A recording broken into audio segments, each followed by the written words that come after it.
Thanks for staying with us. For TV5 News at 9, you are invited to a concert happening this Sunday at St. Alban's Episcopal Church on South Erie Avenue in Bay City. And it's part of the church's Listen to Love, Music and Words to Heal, a heart concert series. Joining us this morning, our guitarist Jim Pagel and the co-producer of the church's concert series, Greg Watley. And this is really exciting. We were just talking about at the break.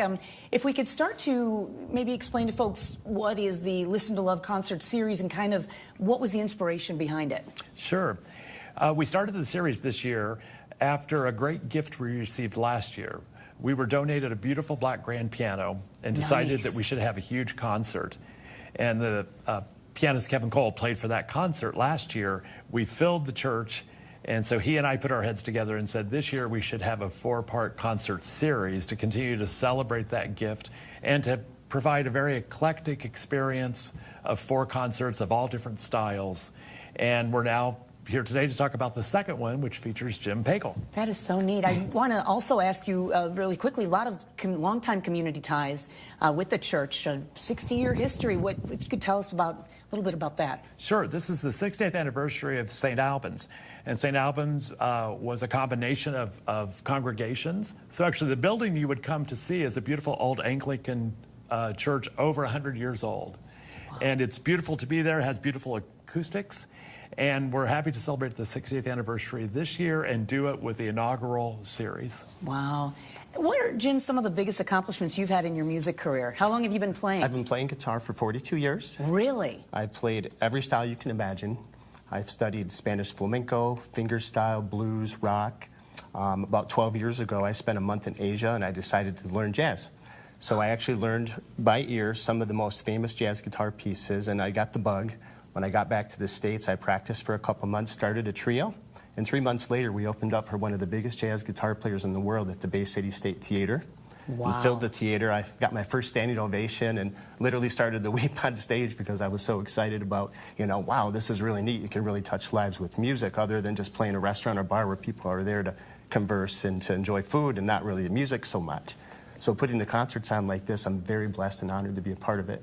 Where are you from originally? Saginaw, Michigan. Okay, Saginaw, Michigan. Wow, isn't that something? What do you think connects people, to these? You've played all different styles. What do you think it is that brings families of all ages out? I really think that the feeling and the emotion and the heart and soul you put into what you do, it really pierces hearts and changes lives and touches lives. I've been a guitar teacher for 35 years.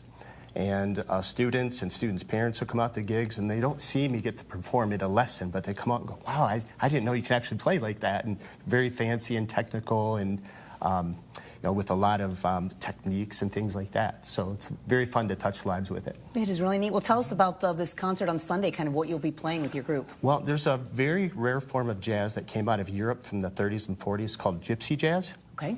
And to explain gypsy jazz, it's Western jazz sped up a little bit, and it's got Spanish flavors in it. So it's very dynamic, it's very, very fancy. And most people, when they hear it, go, wow, I've never heard this before, but I love it. It makes me feel happy.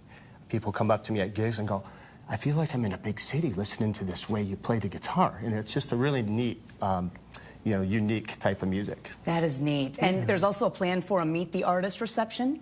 There is. So the concert is this Sunday at 4 p.m. And it's at St. Albans, which is in Bay City on the west side, on Midland Street at the Erie Street crossing. And right after the concert will be a Meet the Artist reception.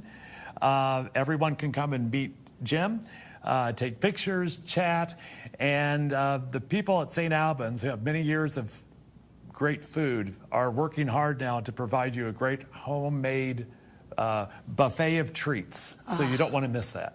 Wonderful. Now, you said that the concert starts at 4. 4 o'clock. Is there an admission or? No, actually, it's a free concert. We ask that people sign up to reserve a ticket, so we know timing. So you can go to the church's website or follow one of the flyers' QR codes, and that helps us with a little bit of planning. The concert will be about 60 to 75 minutes, no intermission. So we'll have a wonderful time, and then we'll go and have our informal time together. Oh, that sounds great. Well, Jim and Greg, thank you. It sounds like a wonderful night. We want to make sure, too, that you can get the information that he mentioned to reserve a ticket. Go to the hot links section right at the top of our homepage at WNEM.com. We're back in just a moment.